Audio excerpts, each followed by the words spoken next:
Welcome to the Rim Brake Rodeo. We hope this video helps. You start by reproducing the issue so you can test changes reliably. First, isolate the failing module and capture logs, stack traces, and exact inputs. This is crucial because once done you avoid chasing unrelated symptoms. Next, build a minimal test case that reproduces the problem in isolation. This makes debugging faster.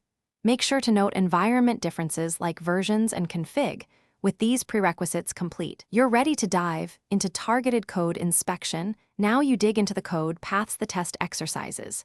You should step through with a debugger or add focused logs to observe state at entry, midpoints, and exit. This tells you why the behavior diverges.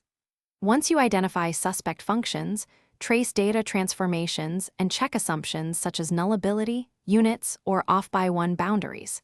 Make iterative, small changes and rerun the minimal test. That way you can confirm cause and effect without introducing new errors. Finish by writing regression tests that lock in the correct behavior and run the full suite to ensure no collateral breakage.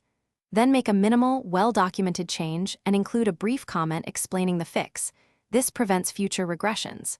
If something goes wrong during integration, revert the change and use commit bisect or stepwise cherry picks to narrow the culprit.